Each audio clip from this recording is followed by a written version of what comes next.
Qu'il dure 1 heure, 1 jour, 1 mois ou plus d'1 an, un allaitement varie d'une femme à une autre, d'un bébé à l'autre. Jamais trop court, jamais trop long, chaque histoire est une aventure à part entière. C'est une expérience unique et singulière. Une aventure commune, pour ne pas dire banale, mais encore trop souvent semée d'embûches. Une aventure qui ne se termine malheureusement pas toujours bien ou comme on l'aurait imaginé. L'allaitement démarre le plus souvent dès la naissance de son enfant, simultanément aux chamboulements physiques, hormonaux et psychiques et s'opère le plus souvent dans l'ombre.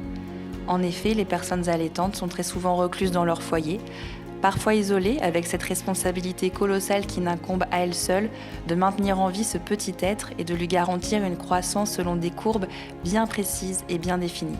Le plus souvent, tout le monde s'en mêle, mais peu aide vraiment.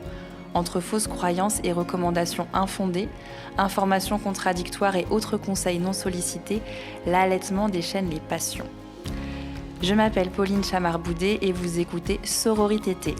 Vous retrouverez ici des histoires de parcours d'allaitement, tous plus différents les uns que les autres, chacun avec son lot de difficultés et leur quête de solutions. Avec ses galères et ses petites victoires, avec ses moments de détresse mêlés à ceux d'une infinie douceur. J'ai demandé à ces femmes de partager ici cet intime parce que je suis convaincue qu'entre mères, nous avons tellement à nous apporter. Je suis en effet persuadée que c'est par la transmission de notre savoir, de nos connaissances et de nos expériences que nous influerons les unes aux autres la confiance en nos capacités et en notre force. Et pour ce 6e épisode, je reçois Nini. Salut Nini. Salut, ça va? Ça va très bien. Je suis très contente en fait, pas de te recevoir puisque c'est plutôt toi qui me reçois. On inverse les rôles. C'est ça, dans cet endroit incroyable, donc dans ton studio de tatouage. Donc je suis très contente d'être là. Merci beaucoup. Bah, merci à toi. T'es contente aussi? Vraiment, j'avais trop hâte. Vraiment, j'en ai parlé à tout le monde. Et quand tu m'as proposé de faire ce podcast, je suis restée très sobre sur Instagram. Mais au fond de moi, j'étais là. Mais oui, j'ai trop envie de le faire. Donc merci à toi, vraiment, c'est trop cool. Ah, super, ça fait trop plaisir. Est-ce que tu peux te présenter un petit peu avant qu'on commence? Allez, et bah alors moi, c'est Virginie, donc Nini. C'est plus sympa. Je vais avoir 46 ans. J'ai 2 enfants. Eden qui a 21 ans et Patio qui a eu 19 ans, là, il y a 1 mois. Je fais du tatouage, du handpoke. Du coup, c'est du tatouage à la main. Et puis tout au long de ma vie, j'ai fait du piercing aussi. Enfin, plein d'expériences. Ça fait un peu plus de 20 ans qu'on est dans le milieu avec mon mari. Ok. Et notamment 2 allaitements. Et 2 allaitements, tout à fait. Ma fille que j'ai allaitée 6 mois et mon fils que j'ai allaité 2 ans. Ok. Et donc, on va rentrer dans le vif du sujet. Du coup, avant d'avoir des enfants, avant de tomber enceinte, qu'est-ce que tu connais de l'allaitement? Est-ce que c'est quelque chose avec lequel tu es familière et que tu envisages potentiellement pour quand tu auras des enfants? Alors, donc moi j'ai eu ma fille, j'avais 24 ans. Ma maman m'a pas allaitée. J'avais personne autour de moi qui avait déjà eu des enfants en plus. Mais moi, très tôt, j'ai eu envie d'avoir des enfants. D'accord. Donc, très tôt, j'ai eu ce ressenti de... Je vais pas attendre 30 ans pour avoir un enfant. Donc, avec mon mari, on s'est rencontrés, on était jeunes. Donc, on a eu le temps d'avoir des expériences et tout ça, jusqu'au moment où j'ai dit « Ah, t'as vu, j'ai 24 ans, c'est bien les bébés. » Voilà. Et on a décidé de faire un enfant. D'accord. Je tombe enceinte, j'ai vécu ma grossesse comme quelque chose d'incroyable. Enfin, vraiment, je pense que c'était les 2 meilleurs moments de ma vie, mes 9 mois de grossesse. Et je pensais déjà à l'allaitement. Pour moi, en fait, c'était même pas que c'était obligatoire, c'est que je pensais pas au biberon, en fait. Oui, c'était pour toi la suite logique d'une grossesse, d'un accouchement, l'allaitement. Mais c'est pas forcément... Enfin, en fait, d'un côté, c'est naturel, mais en fait, je trouve que quand tu n'as pas forcément été sensibilisée au sujet, vu qu'on voit beaucoup le biberon partout, c'est pas si évident que ça, je trouve. Bah, et puis, bon, c'est pas vieux non plus, mais voilà, elle est née en 2004 et on n'en parlait pas autant que maintenant, quand même. Plus.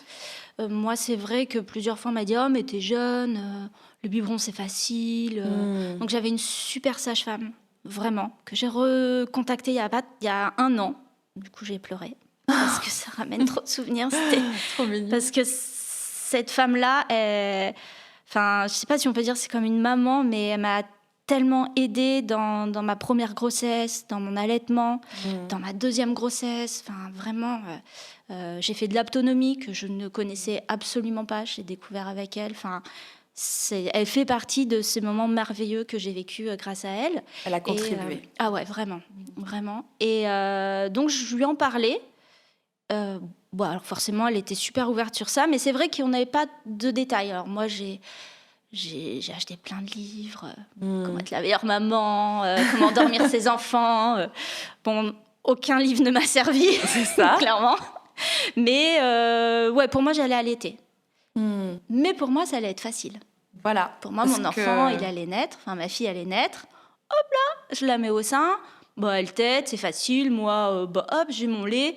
Les montées de lait, je ne savais pas c'était quoi.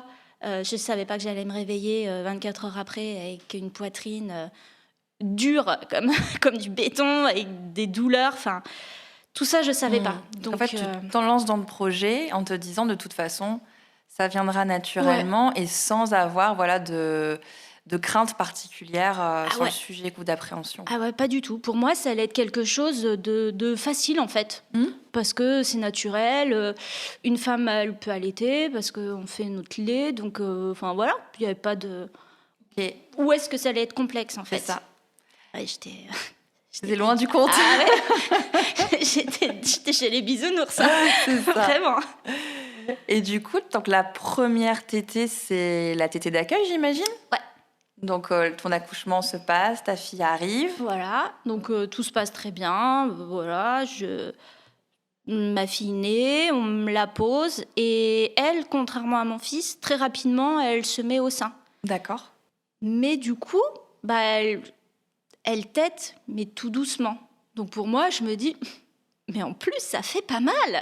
C'est incroyable. Mais l'allaitement, c'est magique. Bon, du coup, voilà, au fur et à mesure, elle s'est réveillée et, voilà. et c'était plus du tout la même chose. Mais oui, et puis cette première tétée, je pense qu'il y a plein de choses que j'oublie dans ma vie, mais ces choses-là et la naissance, je pense que toutes les mamans, c'est des moments où on n'oublie pas, même si ça fait 20 ans. Le 11 novembre 2004, mais je m'en souviens comme si c'était hier. Et sa naissance, et tout à partir du moment où j'ai eu mes contractions. Donc la première tétée, j'ai encore sa sensation d'elle sur moi.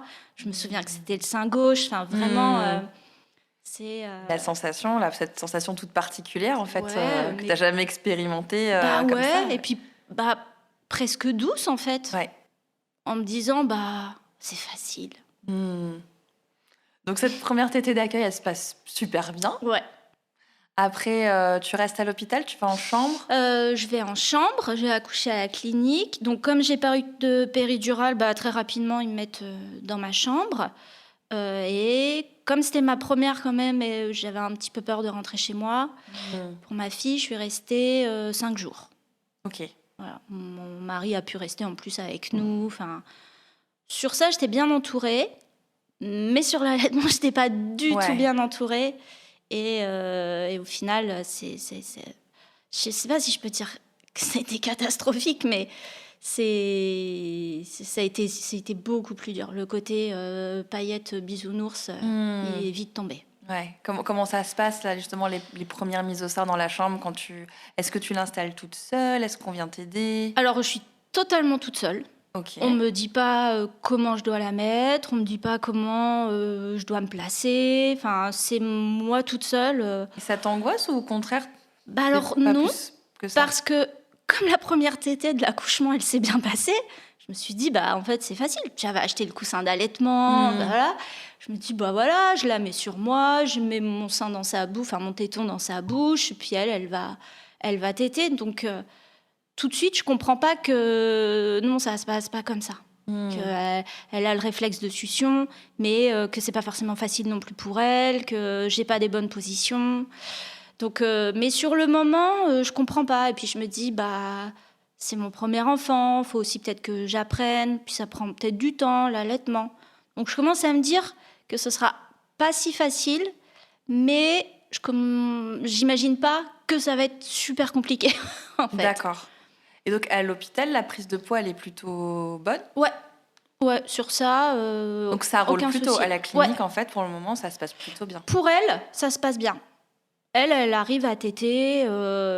Et du coup, après cette fameuse première journée, elle est née à 11h du matin. Donc elle tète toute la journée, on s'endort. Là, je comprends pas, elle pleure toute la nuit. Et elle tète toute la nuit. Mais moi, je sais pas ce qui se passe. Je sais pas qu'il n'y a pas encore la montée de lait, tout ça. Pas du tout. Ah, t'es pas du tout au Ah, courant. pas du tout. Et personne te dit, à J3, montée de lait, elle va beaucoup pleurer parce qu'elle attend le lait qui arrive. J'ai rien du tout comme info. C'est dur. La seule chose, c'est que on vient me voir dans ma chambre pour contrôler que tout va bien. Et on me dit, ah, mais si elle pleure trop, on vous la prend, on vous la met en nurserie. Mais moi, c'était impossible. Moi, c'est tout de suite, puis c'était, ah non, on va enlever mon bébé. Moi, elle allait avec moi dans la salle de bain, quand je prenais mes douches. Enfin, il fallait que j'ai un œil sur elle. Et puis non, c'était pas grave, j'allais dormir un autre jour, quoi. Mais je comprenais pas. Et je disais, mais c'est normal, elle fait que de pleurer tout le temps. Je la prends, je la berce, je la mets au sein. Oh oui, mais faut dormir, hein, les mamans doivent dormir. Et tout. Donc non, zéro info. Je sais pas du tout ce qui se passe. On m'a pas dit que j'allais me réveiller un matin avec ma poitrine qui avait triplé de volume. Voilà. Ouais. Vraiment, pas du tout l'info. Et je me réveille ce fameux matin. Après la nuit de pleurs, Après tout ça. la nuit où je commençais un peu à avoir mal au téton aussi. Ouais. Et un peu comme des inflammations. Donc, je changeais souvent de sein. Puis moi, je savais pas. Je me disais, mais peut-être que du coup, j'ai pas de lait. Ce fameux... je peux pas allaiter parce que j'ai pas de lait. Et... Il n'est pas encore arrivé. Donc, et quand je commençais à en parler des fois à des infirmières, on me disait, il y a des mamans, elles ont jamais de lait. Dans ce cas-là, il faut passer au biberon. Mais... moi, je voulais tellement pas. Puis là, maintenant qu'elle était là, qu'elle était dans mes bras... que ça se passait plutôt bien. C'était pas du tout... alors, si on m'avait dit, elle grossit pas, elle va mourir, bien sûr, j'aurais donné le biberon. Mais là, il n'y avait pas de danger pour elle. Donc, j'étais là, non, je vais avoir du lait, il n'y a pas de raison. Enfin, et oui, ça aurait été rassurant de te dire, votre lait va arriver à J3, et si elle pleure, c'est parce que justement, elle attend... Là, tout de suite, il n'y a pas de lait, quoi. Ouais, donc, et puis c'était vraiment... c'est là aussi ce petit côté animal, quoi. Vraiment, elle se fourrait dans ma poitrine, tout. Enfin, un petit animal, quoi. Et, mais voilà, on ne me dit pas ça, on me dit juste, on vous amène un biberon. Donc moi, à chaque fois, j'étais là, non, je vais tenir. Arrive ce fameux matin où je me réveille. Où tu ne te reconnais pas dans le miroir. Déjà, je dors sur le dos. Et là, j'ouvre les yeux, je suis là. Je ne vois plus. Mais pourquoi je ne vois plus mon nombril ? En plus, j'ai pas une forte poitrine. J'ai pris un peu pendant ma grossesse, mais c'était pas non plus. Mais là, et je suis là. Mes seins se touchent. Ils se sont jamais touchés. Mais qu'est-ce qui se passe ? Et impossible de les toucher. Tellement c'était sensible. J'ai vu dans les yeux de mon mari que lui non plus n'avait jamais vu ma poitrine aussi grosse. Et là, j'ai dit, alors même pas en rêve, tu les touches. Ah, voilà. Vraiment là, je sais pas ce qui se passe. Donc moi, paniquée, j'appelle une infirmière. Je dis, je sais pas ce qui se passe. J'ai trop mal. Tu penses pas non. à la montée de lait ? Parce que pour moi, il n'y a pas de montée de lait. Pour moi, j'allaite, j'ai du lait. D'accord. Et voilà, en fait. Ouais, donc tu n'avais même pas l'histoire du colostrum, tout ça. Alors ça, c'était complètement éloigné. Ça, je l'ai appris pour mon fils 2 ans après. C'était quoi après, ouais. Donc vraiment. Et là, on me dit, c'est normal, c'est la montée de lait. Et je fais, oui, mais vous parlez Je ne sais pas c'est quoi, moi j'ai mal. Il me fait, oui, non, mais voilà aussi, vous donnez mal le sein à votre fille, voilà ce que ça fait. Ok, donc là, moi, en plus, les hormones et tout, je pleure. Et puis, t'es toute jeune. Hein. J'ai 24 ans. Ouais. Je me dis, super. Je sais pas, elle était ma fille. En plus, elle pleure. C'est que je dois pas arriver à lui donner mon lait. Je sais pas quoi faire. Enfin, du coup, mon mari, comme il a pu rester avec moi à la clinique, il m'a beaucoup aidée. Il m'a vraiment rassurée sur plein de choses et permis de reprendre confiance aussi et de pas lâcher. Et donc, je demande, je dois faire quoi ? Faut que votre fille, elle tète, faut vider. Donc là, je reprends Eden. Et là, rebelote toute la journée. Elle tète. J'ai pas l'impression que ça dégonfle tant que ça. Et c'est surtout cette sensation où c'est dur, en fait. Et puis, chose que j'ai pas faite pour mon fils, par exemple, j'ai eu des visites toute la journée. Alors ça, s'il y a des futures mamans qui écoutent, vraiment, chacun fait comme il veut, mais... c'est très fatigant. C'est c'est super, les gens sont contents, mais non, c'est horrible. C'est très fatigant, oui. et puis c'est pas propice, surtout quand tu veux allaiter. C'est pas propice parce ouais. que t'as besoin. En fait, le bébé va téter très très régulièrement. Donc tu vas être en fait nu une grande partie du temps. Oui, et puis t'as pas envie voilà, forcément c'est de pas te propice. doucher, de t'habiller, et toute la journée, ça a défilé. Moi, je trouve ça d'ailleurs, avec le recul, parce que clairement, je me posais pas la question avant même de toi comment tu étais. Mais je me dis, mais non, tu viens d'accoucher, tu as les seins qui sont énormes, donc tu mets des choses amples, limite très peu de tissu pour pas que ça te touche, parce que des fois, ça peut être très inconfortable. En général, tu portes un slip filé avec des pertes et tout. Et tu te dis, mais à quel moment les gens ils viennent te voir? C'est tellement pas propice à ça. Je trouve ça trop bizarre. Ah ouais. Ouais, puis... Que culturellement, ça a été, en fait, heureusement que le Covid nous a apporté ça. C'était un des avantages. Mais c'est vrai que je trouve ça complètement, maintenant, aberrant qu'on ait pu... qu'on laisse, en fait. Que c'était quelque chose qui se faisait, quoi. Ouais. Que la famille proche, elle vienne, les grands-parents. Je sais que je connais des mamans qui ont eu des collègues de travail. Mais à aucun moment... Mais moi, j'ai vu des gens que j'avais pas vus de ma famille depuis 5 ans. Ah ouais. C'est trop inapproprié. T'as l'impression que c'est, je sais pas, c'est la foire. Ouais. On vient voir, on vient juger. En plus, moi, il y a beaucoup ça derrière, je trouve aussi. Ouais. Puis moi, j'étais pas proche de ma famille, donc je me prenais des réflexions. Donc, genre le truc que vraiment, t'as pas envie d'entendre. Donc voilà, cette poitrine qui gonfle, qui est dure, un défilé toute la journée. Du coup, Eden, qui est très irritable le soir, forcément, parce que ce défilé, ce bruit, aucun moment vraiment de repos. Je pense qu'elle sent ma fatigue, elle pleure encore plus, vraiment. Donc, moi, mon réflexe, c'est de la mettre au sein. Et puis, l'infirmière m'a dit, faut vider, donc je mets au sein. Sauf que le lendemain, donc, 3e, 4e jour, je mets ma fille au sein. Mais les seins, j'ai pas eu ce truc de... Tu sais, après, quand ça tourne, t'as vraiment cette sensation que le sein, il se vide. Oui. Tu sais, t'as un sein plus petit que l'autre, tout ça. Ouais. Mais j'ai pas cette sensation-là. J'ai toujours... et quand je revois des photos de moi à la maternité, je me dis, waouh. Ah ouais, dis donc. Voilà, ils étaient toujours bien présents. Toujours là, ouais. Toujours présents. Et donc, je prends Eden et j'essaie de la caler et je vois qu'elle a du sang dans la bouche. Donc du là, sang dans la bouche. Je flippe, un filet de sang. Je me dis, j'ai du sang dans mon lait ou c'est elle s'est fait mal, mais qu'est-ce qui se passe? Donc je l'enlève et en fait, c'était mon sein. Enfin, mon sein, mon téton. Crevasse. Mais moi, je sais pas, c'est quoi une crevasse? Mais tu vois, je pense même au fait, même moi, j'ai reposé la question pour mon deuxième enfant de l'alternance. Quand est-ce que tu alternes le sein? Est-ce que tu en donnes un? Est-ce qu'on t'en donne deux? Est-ce que tu refais, tu réalternes, etc. Lequel tu donnes en premier, etc. En fait, mais c'est des choses que tu peux pas savoir intuitivement. Même quand tu as déjà allaité, ça peut pas faire de mal de te les rappeler. Quoi. Complètement. Donc moi, je trouve ça, t'es complètement libre à toi-même. Ah ouais. Alors moi, j'apprends sur le tas. Impressionnant. Et du coup, moi, je me dis, mais pourquoi elle saigne? Enfin, pour moi, c'est pas possible, en fait. Donc, grosse panique. Puis je me dis, oh là là, elle a bu mon sang, elle a mon sang dans sa bouche. Non, c'est pas possible. Je repleure.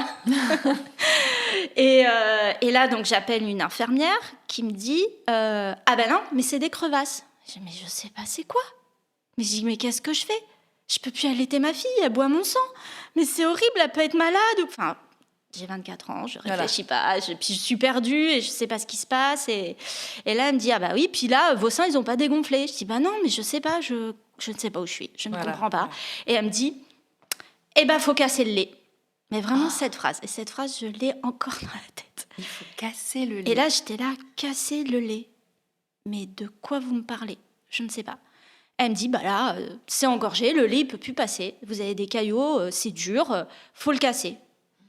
Alors pour moi, tout ça, c'était incompréhensible. Je ne sais pas de quoi elle parle. Des caillots de sang, des caillots de lait, mon lait qui passe plus, je saigne des tétons. Je ne sais pas de quoi elle parle. Et là, elle me dit, déshabillez-vous, on va dans la douche. Bon, on va dans la douche, donc déjà...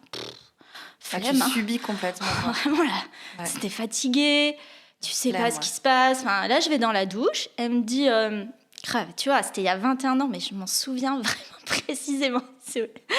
Elle me dit, vous tenez le pommeau d'eau face à votre poitrine, d'eau chaude, bien chaude, et moi, je vais casser le lait.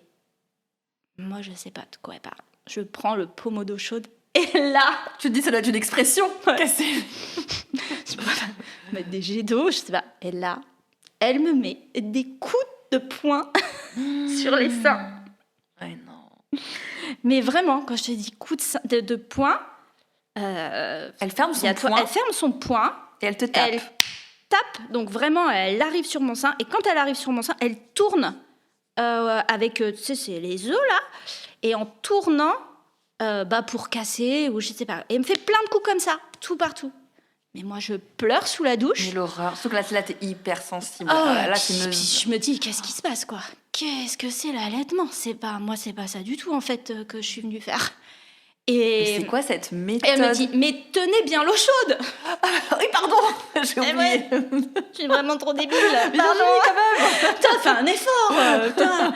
Et là, je pleure. T'as un truc à faire. Putain, elle me dit, bah voilà, hein, aussi, vous voulez allaiter, bah c'est le prix qu'il faut payer. Voilà.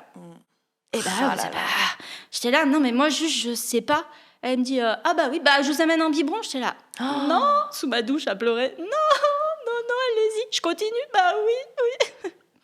Et là, elle s'en va, je retourne dans mon lit, je pleure, je sais plus quoi faire. Je me dis, on vient de me frapper les seins. C'est de la maltraitance, clairement. Moi, je lui dis, je fais quoi avec mes crevasses? Est-ce que je peux encore allaiter ma fille? Oui, elle te recommande aucun remède pour les crevasses. Rien du tout. Elle revient 10 minutes après avec du tulle gras. D'accord. Et elle me dit, vous mettez ça sur vos tétons, ça va guérir. Je dis, bah oui, mais du coup, ma fille, moi, je l'allaite, je vous amène un biberon. Je dis, non, je veux pas de biberon. Je dis, mais est-ce qu'elle peut quand même téter si tu mets ce produit-là sur alors ton que sein. c'était une horreur. Parce que j'ai continué à l'allaiter sur cette même journée, donc avec mes crevasses, mais... Et ton lait cassé. Et mon lait cassé, après mes coups de poing. C'est pas le goût de ce lait à ce moment-là, mais c'était... J'avais c'était des aiguilles, enfin des lames de rasoir. Ouais, mais je vois tout à fait.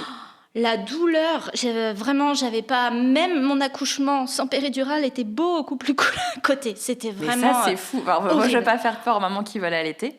Mais clairement, moi, quand on te dit l'accouchement, c'est ce qu'il y a de pire, on te fait peur avec l'accouchement. Ouais. Et fort heureusement, il y a des accouchements, a priori, comme les tiens et comme les miens, qui se passent super bien et pas traumatiques. Et c'est des belles expériences et tout. Et clairement, dans ces cas-là, l'allaitement, ça peut être bien plus douloureux. Ah oui. Parce que ça dure longtemps, en fait. Et l'accouchement, c'est très intense, mais voilà. ça s'étale pas. Puis ta douleur, elle arrive progressivement. Voilà. Et tu sais, en fait. Tu sais qu'à la fin, ça va se terminer. Voilà. Et tu sais pourquoi t'as mal et tu sais ce qui se passe dans ton corps. Et là, moi, je ne savais pas. À part, on m'a cassé mon lait. Ouais. Et j'ai des crevasses parce que ma fille savait pas téter. Et ces lames de rasoir, c'est vraiment ça. Ah ouais, vraiment.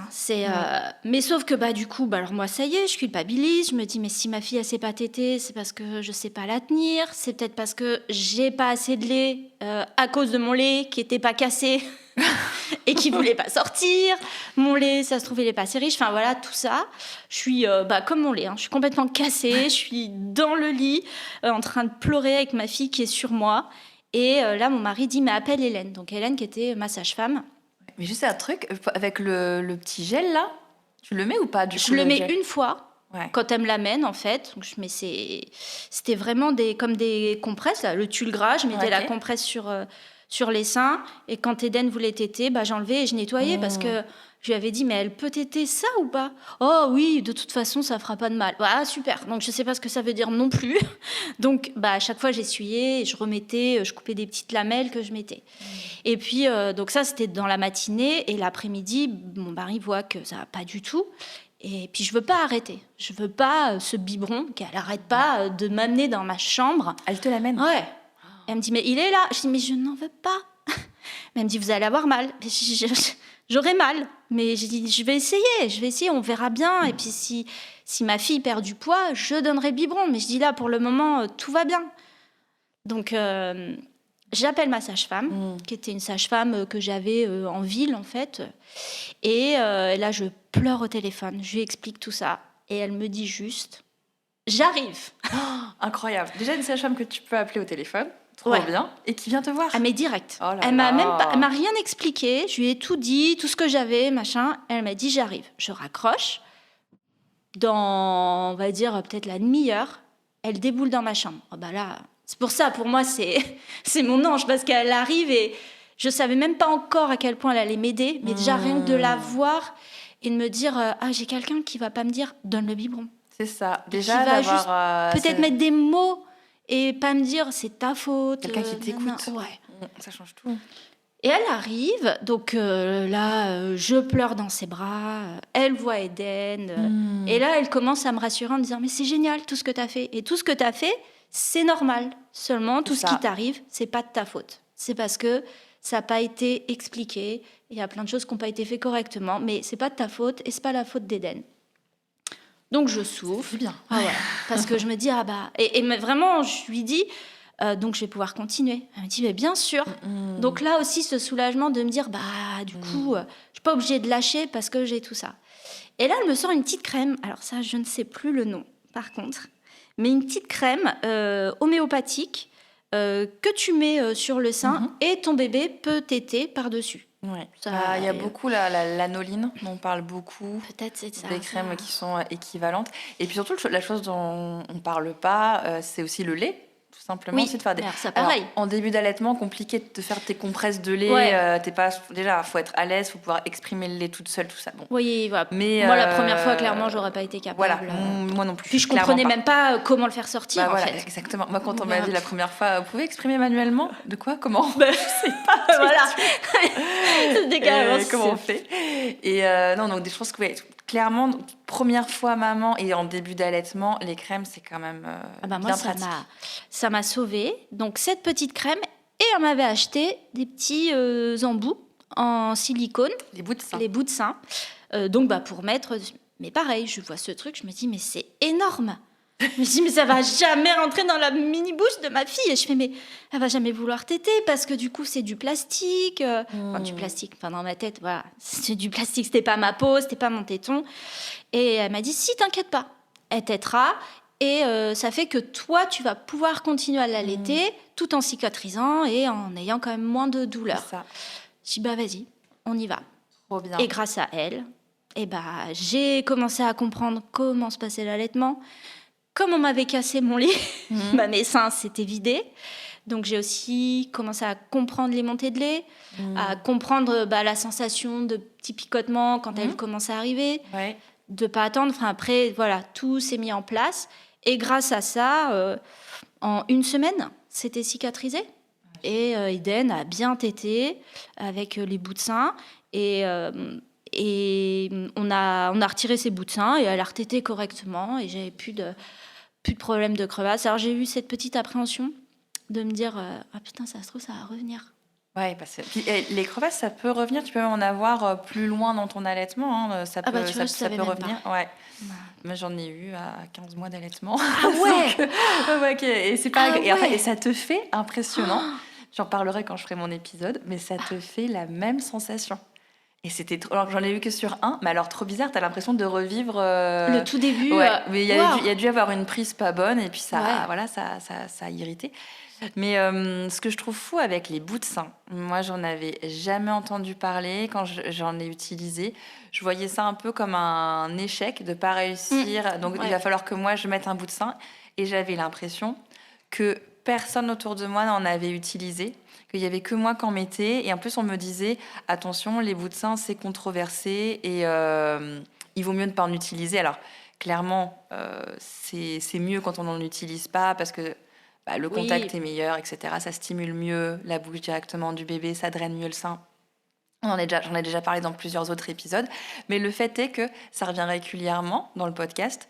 Les mamans s'en servent. Et je trouve qu'on n'en parle pas. Et ça peut être quand même un outil qui sauve des allaitements. Moi, ça a totalement sauvé mon allaitement. Et c'est vrai qu'au début, quand elle m'a amené ça, pareil, je ne savais pas du tout ce que c'était. Donc, encore une fois, elle a été géniale et elle m'a expliqué. Mais j'ai eu cette culpabilité aussi, de me dire... toi aussi voilà, en fait, c'est comme si je donnais le biberon. Parce que du coup, C'est un truc, c'est un Ouais. faux truc qu'à tête. C'est pas mon sein, on Entre n'a vous pas deux. ce contact. Et elle m'a beaucoup aidée sur ça aussi, ma sage-femme, parce qu'elle me dit mais ça s'arrête pas là, c'est tout ce qui se passe pendant l'allaitement, le regard, la respiration, Hormones. tout, voilà. Donc ça m'a aidée. Et puis comme moi, de toute façon, je voulais absolument pas arrêter d'allaiter, je me suis dit j'ai pas le choix. Si je fais pas ça, bah, je vais pas tenir de toute façon, c'est absolument horrible. Donc je le fais et puis on verra quand je l'enlève. Donc et sa petite crème, ça m'a cicatrisé mais très rapidement. Le fait d'avoir ce bout de sein, bah, j'avais quand même beaucoup moins de douleur. Ouais, comment dirais-je, t'appréhendes moins aussi la Alors mise au sein. exactement, c'est ce que j'allais dire parce que tout le temps, j'ai eu des crevasses du coup avant que ce soit pris en charge, je dirais peut-être 24 heures. J'avais trop peur de prendre Eden. Enfin, Ah j'avais oui. trop peur de la mettre au sein. Ouais, donc maternité, enfin Ouais. le séjour à la maternité Donc, compliqué ouais. quand même. Hein. Bah ouais, Enfin, bien heureusement parce que l'équipe était gentille, parce que mon mari a pu rester, parce que c'était. J'étais rassurée parce que s'il y avait le moindre truc, il y avait quelqu'un. il y avait quand même quelqu'un. Mais avec le recul, qui n'était pas forcément toujours bienveillant, toujours bien formé, Bah. en tout cas à l'allaitement, Ah ouais, et qui te rassurait pas forcément. ah bah, pas du tout. Au bout de 5 jours, Mm. t'es quand même contente de rentrer chez toi? Oui, un petit peu stressée. Je pense comme beaucoup de mamans quand tu pars et tu repars et que c'est ton premier enfant. Mais quand même contente de me dire on va se retrouver que tous les trois. Et ça va être une deuxième première fois avec Eden.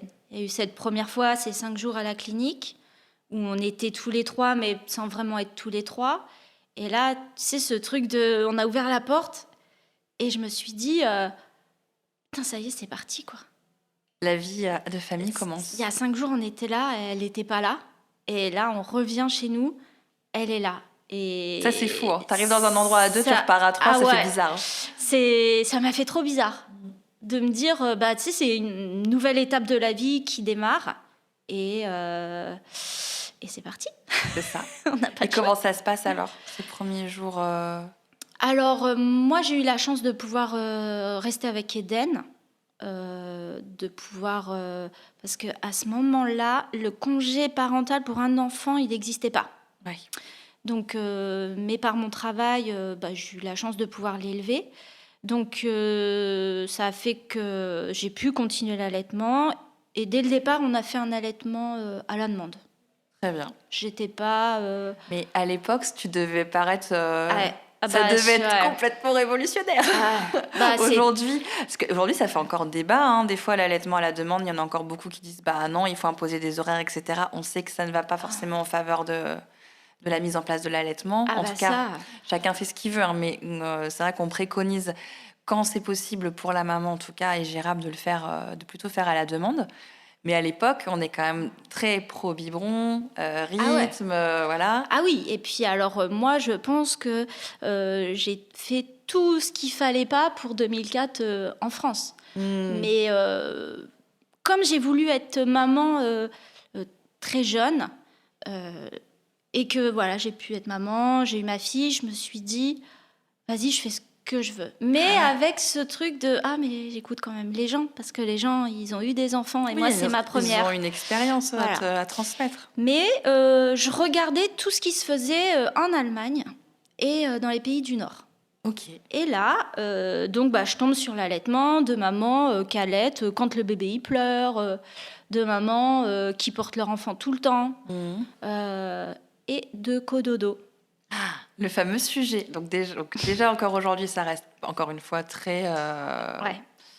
Pas controversé, c'est pas le mot, mais ça reste encore difficile, je pense, à assumer, en tout cas. Voilà, on sait. Tu le sors pas tout de suite que tu fais du cododo. Tu testes un peu, voir. C'est ça. Il y a un côté, on reconnaît tous les bienfaits, etc. Mais on sent que la société a encore du mal à l'accepter, bizarrement, alors que ça concerne pas grand monde. Donc ouais, là mais moi je trouve ça impressionnant d'avoir cette comment dirais-je cette autonomie, de comment dire, cet esprit de raisonnement, de réflexion à 24 ans, enfin vraiment d'avoir cette... Alors, au début, c'est pas parti en mode on va faire du cododo, parce que j'avais même pas ce terme-là. C'est on rentre à la maison, donc on avait 2 chambres dans cet appartement-là, et on avait préparé la chambre d'Eden. Ouais. Et moi, attention, j'ai trouvé du papier peint. Mon mari, il s'était fait chier à tout refaire. J'avais acheté un lit trop beau. Elle avait tout. Sa chambre était parfaite. Vraiment, j'avais tout mis dedans. Et puis, on avait acheté aussi un berceau. Première nuit, on la met dans sa chambre. Bon, forcément. Bon, autant te dire que j'ai pas dormi très longtemps. Parce qu'elle pleurait, donc moi, chaque fois qu'elle pleurait, on la laissait pas pleurer, j'allais chercher. Au bout de quelques heures, mon mari me dit « Vas-y, on va mettre le berceau dans la chambre, comme ça, tu auras moins loin pour la récupérer. » Je dis « Ok. » Et puis, à chaque fois que je la reposais, ça c'est un truc de bébé, si les bébés pouvaient m'expliquer, ils s'endorment dans mes bras, mes 2 enfants c'était ça, mais genre ils s'endorment vraiment profondément, on les repose, on a des stratagèmes pour les poser, on y va tout doucement, ils se réveillent. Ça ne va pas, ouais. T'as pas la chaleur, les bébés, s'il vous plaît. Ouais, c'est ça. Donc t'imagines, en plus ils dorment sur leur garde-manger, quoi. Ça doit être absolument génial comme sensation. Il est l'heure. C'est ça. Donc on la met dans ce berceau. Bon, quelques minutes après, elle se réveille. Et là, mon mari me dit, sinon, on la prend avec nous. Mais moi, j'ai ce truc de tout ce que les gens ils disent. Ah, la mort subite de nourrisson, tu vas étouffer ton enfant, faut pas dormir avec son enfant, faut qu'un enfant il dorme sur le dos, tout ça, machin. Pas culpabilisant du tout. Donc, je lui dis, non, parce que moi, j'ai peur, si on se retourne. Il me dit, on prend son matelas. Et dans ce cas-là, comme nous, notre matelas était au sol, on prend le matelas de son lit, qui était donc plus haut que le berceau, qui était assez épais. On met son petit matelas plus fin par terre et l'autre au-dessus, comme ça on était quasiment à la hauteur de notre matelas. Et tu la mets à côté de toi. Comme ça, elle sera quand même à côté de toi, ce sera plus facile. Un cododo improvisé au sol, en fait. C'est trop bien. Complètement. Ça m'a beaucoup aidée parce que... donc du coup, j'avais quand même ce truc je voulais pas l'allaiter allongée. Parce que je me suis dit, elle peut s'étouffer, peut-être quand elle avale mon lait, elle va avoir trop mal au cou, le lait ne va pas partir droit. Ouais. Bon, ce que j'ai totalement fait pour mon fils. Ah oui, parce que ça c'est la position magique que moi, j'ai eu la chance qu'on me la montre lors de mon premier allaitement, mais c'est génial cette position, elle est incroyable. Moi j'ai. Mais voilà, je suis décontractée là. Voilà. Je suis détendue. Puis au final, tu bouges pas, enfin, c'était magique. Mais j'avais cette peur, donc je m'asseyais quand même dans le lit, je prenais le coussin d'allaitement. Bon, combien de fois je me suis endormie avec elle assise. Mais du coup, tu sais, le réflexe, j'ai peur de la faire tomber. Donc, ça a commencé comme ça, le cododo. Mais pour moi, c'était pas grave aux yeux de la société. C'était normal. Pas du tout. Ouais. T'en as parlé à qui en premier, alors Alors, j'en ai d'abord parlé à ma mère. Bon, alors ma mère, du coup, hyper mère poule aussi avec ma fille. « Oh, mais t'as raison, faut pas la laisser toute seule et tout ça. » Je dis, oui, alors, c'est bien ce que je fais. Et puis, j'ai commencé à en parler à des copines. Alors, que des gens qui n'avaient pas d'enfants, parce que 24 ans... mais des opinions. Ouais, beaucoup trop d'opinions. Et puis, des copines à ma mère, enfin des copines de son travail, qui avaient des enfants qui étaient plus grands. Et là, je me suis pris une rafale de réflexion. Mais c'était horrible. Et puis, c'était cash. C'était... parce que tu veux tuer ta fille. Voilà. Parce que toi, t'as pas peur qu'elle meure dans ton sommeil. Et que des trucs comme ça. Mais c'est allé jusqu'à... c'est un peu incestueux quand même. Et j'étais là... c'est horrible. À quel moment c'est incestueux ? Elle dort à côté de son père.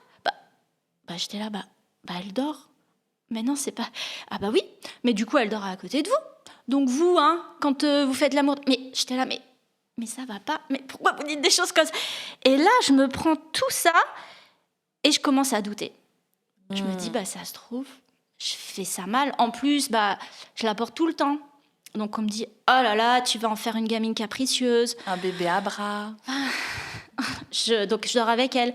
Oh, tu verras, elle ne voudra jamais se séparer de vous, elle sera associable et tout ça. Donc, je me dis, ok, il n'y a rien qui va. Je l'allaite à la demande. Ah, mais non, mais alors, elle va être grosse. Ou si elle t'aide trop, c'est parce que ton lait, il n'est pas assez riche. Tu fais n'importe quoi. Tu lui donnes beaucoup trop, tu vas la rendre malade. Donc, moi, je rentrais tous les soirs avec des infos comme ça. Et je me disais qu'en fait, il n'y a rien qui va. Je ne sais pas allaiter. Je porte ma fille, mais du coup, je vais en faire une personne odieuse, apparemment. Je dors avec elle. elle aura jamais de vie parce qu'elle pourra jamais me quitter. Et là, mais je perds totalement confiance. En fait, tout le monde te dit que tu vas créer une dépendance avec ta fille, une relation beaucoup trop fusionnelle, voire malsaine, alors qu'on sait aujourd'hui que tout le contraire est ressorti de tout ça. Et après, je veux vraiment déculpabiliser. Moi, je dors pas en cododo avec mes enfants. C'est vraiment ça, un ressenti. Dans les tout débuts, oui, mais après, moi, j'ai ressenti le besoin d'arrêter. Donc, encore une fois, c'est pas du tout un jugement de valeur sur ceux qui font du cododo ou pas. La seule chose que je veux qu'il ressorte de ce podcast, c'est qu'en fait, on fait ce qu'on veut. Et par contre, voilà, ça sert à rien de dire ce genre de choses aux gens, parce qu'en plus, c'est démontré que non, idéalement, c'est plutôt même très bénéfique. Après, voilà, effectivement, il y a toujours ce danger de la mort subite du nourrisson qui, normalement, du fait de l'allaitement, est amoindri. Et du fait de dormir à côté. Et ça, c'est mon médecin qui me l'avait dit. Parce que, alors effectivement, le cododo, je dis pas que c'est ça à 100%. Un peu là-dessus. Alors, moi, c'était... Ton super médecin. La vie 2024 de mon médecin qui m'a énormément aidée et fait déculpabiliser. Voilà. Mais c'est le cododo, voilà, encore une fois, moi, je l'ai fait parce que j'avais ce besoin. D'avoir ma fille à côté de moi, mais depuis j'ai des copines qui ont eu des enfants et le bébé dormait très bien tout seul dans sa chambre et voilà, donc je suis pas là à dire faut faire du cododo machin parce que c'est pas bien, juste laissez-moi tranquille. Putain, les mamans, écoutez-vous. Voilà, et en fait les autres on c'est ça, parce que tu peux culpabiliser dans le sens inverse de se dire mais moi j'ai pas envie de dormir avec mon bébé en fait. C'est pas grave et c'est pas grave mais c'est ça. Juste écoute-toi et c'est ce que je dis maintenant à chaque fille que je vais rencontrer avec qui je parle qui est enceinte, je dis de toute façon, et c'est ce que mon médecin m'avait dit, tu aimes ton bébé, tu lui feras jamais de mal. Donc écoute-toi et tout se passera bien. Et donc, voilà, moi je prends toutes ces infos, je pleure, je sais pas quoi faire, je rentre forcément en désaccord avec mon mari parce que lui est pas du tout d'accord avec tout ça. Ah ouais ? Lui me dit, on fait ce qu'on veut en fait. Oh bien. Donc avec ma maman par derrière qui dit mais non mais fais ce que tu veux, c'est ta fille. Ça c'est précieux. Ouais. Donc mais je lui dis oui mais tu te rends pas compte si Eden est comme ça machin. Il fait mais arrête quoi. Il fait nous on fait ce qu'on veut si on a envie de dormir avec elle et les autres on n'a rien à faire. Donc je vais voir mon médecin qui me suivait depuis petite et qui a suivi ma grossesse tout ça et je lui explique tout ça. Et là il démonte. Oh, trop bien. Mais vraiment. Donc d'abord l'allaitement, il me dit mais allaite-la autant que tu veux. Il dit un bébé ça se régule tout seul. Si elle a plus faim, elle a plus faim. Il me dit il y a des moments ton lait il sera plus riche que d'autres, elle aura besoin de moins téter. Il y a des moments il sera moins riche, il faudra qu'elle tète plus. Dans ses poussées de croissance, elle aura besoin de plus. Il me dit il y aura jamais trop d'allaitement. Donc tu ne pourras pas la rendre malade parce que tu l'allaites. Donc déjà je me dis bon. Cette phrase elle est trop bien. Il n'y aura jamais trop d'allaitement, c'est ça. Exactement. Voilà. Donc il me dit il y a en tout cas, lui m'avait dit, il n'y a pas de règle. C'est toi qui sens, c'est toi et ta fille. Le reste, tu n'écoutes pas. Je dis, bon, déjà, ça va. Je dis, après, j'avais peur de lui dire, parce qu'en plus, je me dis, c'est un médecin. Ça se trouve, il va me dire que c'est interdit, que je vais avoir genre, les services sociaux et tout ça. Qu'il ira en prison. Parce que moi, j'ai toujours 24 ans à ce moment-là. Donc, je suis toujours en apprentissage de tout ça. Et là, je dis, bon, sinon, voilà, il y a un autre truc. Je dors avec ma fille. Et là, il me dit, et ? Je dis, du coup, on dort avec ma fille, mais dans la même chambre. Il me dit, ok, et donc ? Je dis, c'est sur un matelas à côté. Il me dit, oui, mais du coup ? Je dis, du coup, c'est pas problématique. Il me dit, non. Et ok, non, mais parce que on m'a dit que comme je la laissais pas pleurer, elle allait faire des caprices. Comme je dormais avec elle, elle voudra jamais dormir toute seule. Et donc là, il commençait à me dire, bon déjà, premièrement, tu l'allaites, donc clairement, c'est plus facile pour toi. Il me dit, l'étouffer, ça... Il me dit, je peux pas te dire non à 100%, mais il me dit, si t'es pas sous l'emprise d'alcool ou de drogue, il me dit, tu t'endors dans une position, tu te réveilleras dans la même position. Ce que tu risques, c'est d'avoir des crampes. Et effectivement, ça s'est vérifié.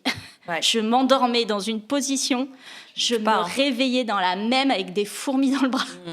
Donc, effectivement, et il me dit, de toute façon, ton sommeil n'est plus le même. Et ton cerveau sait que tu as ton enfant. Donc, c'est comme ça, t'es maman, t'as changé, t'es plus la même. Donc, voilà, si t'es pas sous l'emprise d'alcool ou de drogue, il sait qu'il y a un être vivant à côté de toi, tu vas pas te retourner dessus.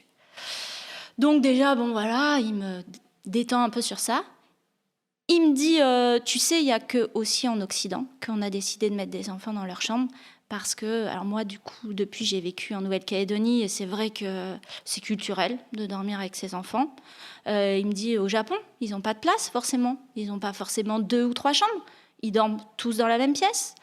Il me dit, voilà, il y a plein d'endroits dans le monde comme ça où ce n'est pas problématique de dormir avec son enfant. Où ce n'est pas incestuel. Et qu'on ne va pas dire, ton enfant va être débile, quoi. Ouais. Donc il me dit, voilà, c'est parce que chez nous, on a commencé à mettre des règles comme ça dans la société, et si tu fais pas pareil, bah t'es pas normal. Il me dit, mais si tu vas vivre ailleurs, ça pourrait être normal. Et là, il me dit, et puis tu sais, quand elle aura un petit copain, elle voudra plus dormir avec toi. Voilà. Et là, je fais, ah ouais. Ah bah ouais. C'est vrai ça. Pareil. Tu sais, c'est des phrases comme ça où tu te dis, bah putain, c'est vrai. Tu vois pas des enfants qui restent à vouloir dormir avec leurs parents. Hein. Pas du tout. Donc je dis, bah ouais. Et il me dit, et la portée, la seule chose, c'est que c'est un bébé, elle parle pas, elle exprime ses besoins. Si toi, tu ressens de la portée, eh ben, tu lui apporteras que de la confiance et de l'assurance. Donc maintenant, en gros, fais ce que tu veux, écoute-toi, et ta fille, elle grandira normalement. En fait, il y a vraiment tout un regard, je pense, à rééduquer là-dessus, puisque je pense que les gens sont choqués par un enfant qui va téter à 3 ans. Ils vont pas être choqués par un enfant qui boit un biberon à 3 ans. Ils vont être choqués par un bébé qui est porté. Ils vont pas être choqués par un bambin qui est en poussette. En fait, c'est très bizarre, mais c'est juste... surtout que c'est, voilà, pour la motricité, la poussette, c'est pas forcément idéal. Mais en fait, encore une fois, on ne place pas forcément le bien-être du bébé au centre. C'est vraiment de la culture, l'éducation. Là, c'est vraiment l'attachement distanciel, alors qu'avant, c'était l'attachement proximal, justement, comme ça. Et je pense que là, il faut rester ouvert et à ce qui résonne en nous et essayer de déconstruire les choses, quoi.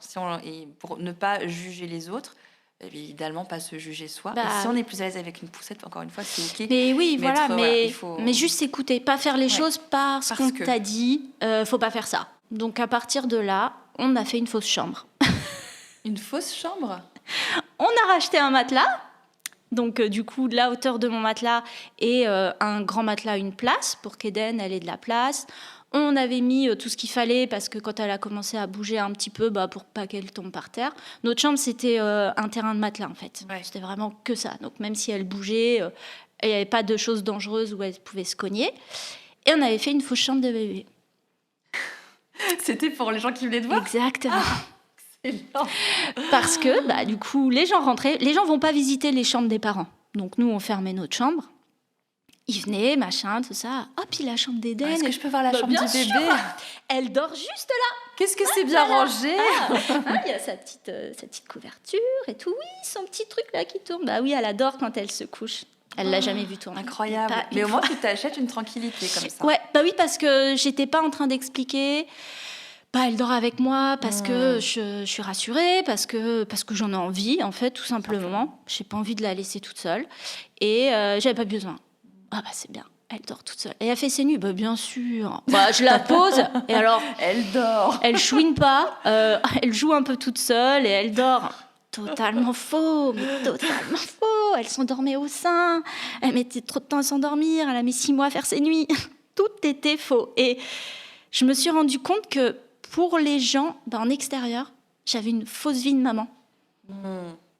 Mais en même temps, ça m'évitait des réflexions.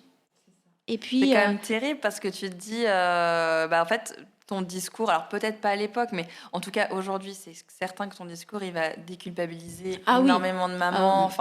Et voilà, mais sur le moment, voilà, de s'inventer une vie juste pour avoir la paix, quoi.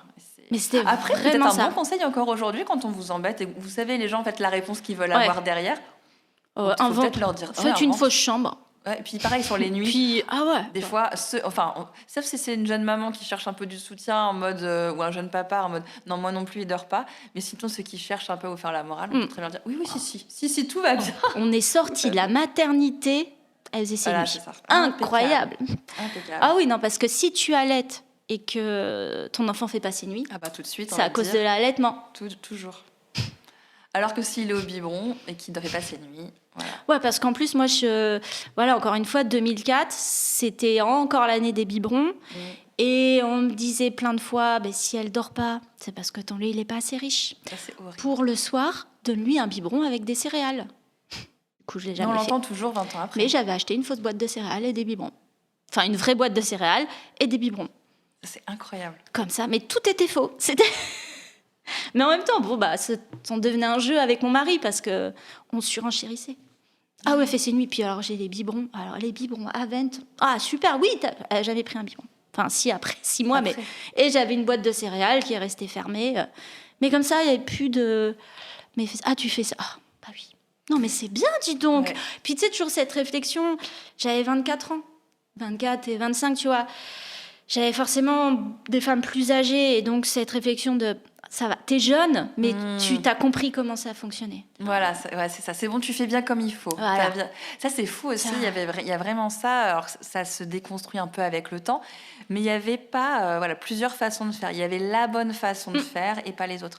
Et par contre, ce qui est dingue, j'ai échangé avec des mamans qui ont eu des enfants dans les années 80, 90 et qui aujourd'hui ont des regrets énormes.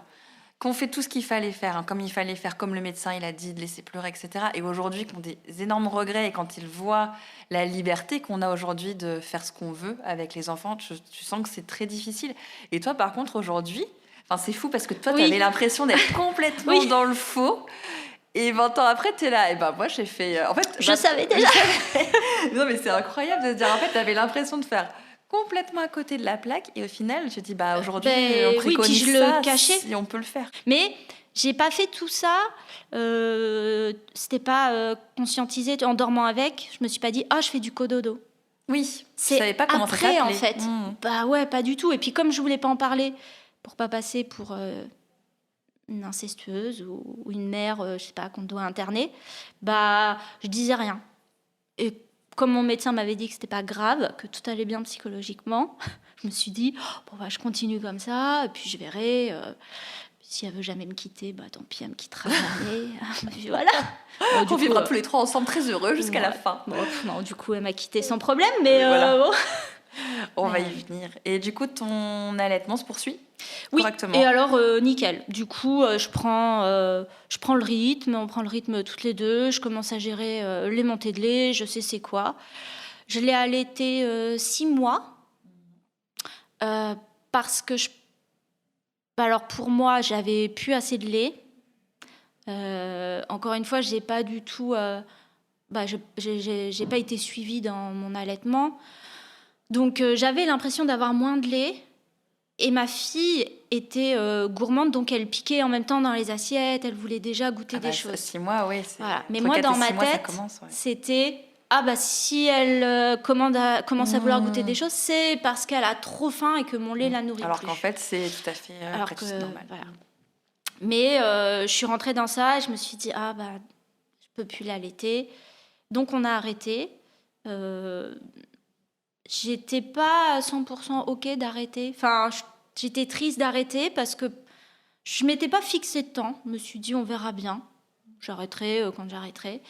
Et donc, pour moi, c'était trop rapide. Mais bon, comme je voyais qu'elle mangeait, qu'elle était contente, je fais aller, j'ai fait ma part. C'était cool. Et puis voilà. Mais le sevrage se passe quand même bien pour elle, pour toi, c'est en douceur. On y est allé tranquillement, mais ça s'est fait rapidement quand même. J'ai vraiment pas le souvenir d'avoir galéré. J'ai même pas eu de médicaments ou quoi. On a espacé de plus en plus les tétés et puis mon lait s'est arrêté progressivement. Top. C'est la fin de cette première partie de l'épisode 6 de Sororitété.